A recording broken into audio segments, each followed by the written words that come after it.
Okay, gang, we're into Module 2. This is Chapter 11 in your book, the marketing chapter. For our discussion this week, I want you guys to work together and go over your marketing plans. Now, some of you are just doing a straight kind of research project. Some of you are doing more of a community-based project, but it doesn't matter. Everyone needs participants. So how are you going to get them into your study? How are you going to get them into your program? And we need to thoroughly investigate this avenue, because you can plan the best program in the world, but if no one shows up, then it kind of is a waste of time. So that's what you need to do with your discussion.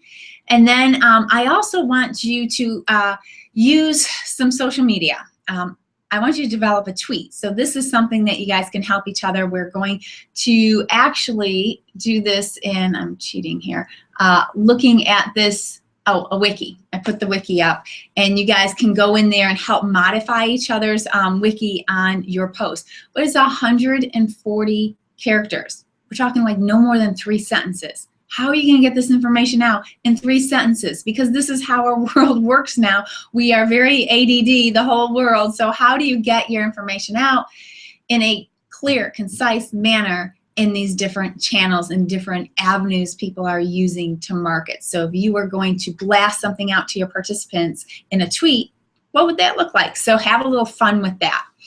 The assignment this week is a bit of a challenge. I want you to find 3 journals that you might actually publish your project in. Now, I would suggest doing varying levels.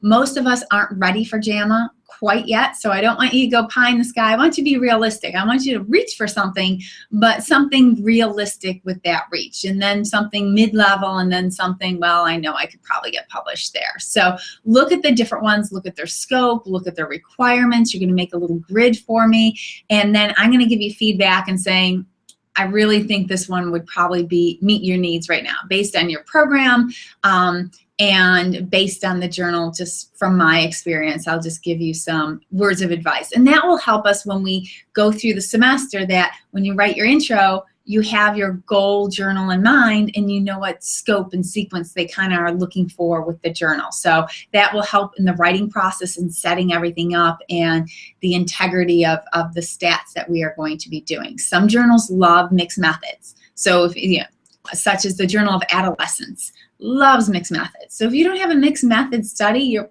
probably not going to be going there. But if you do, it'd be a wonderful journal to go to. So I know a little bit about them and have a little experience, especially in the health education realm.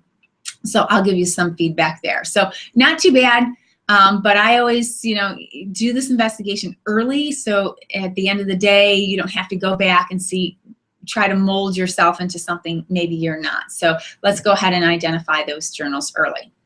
All right, have fun with it this week, and we'll see you next week.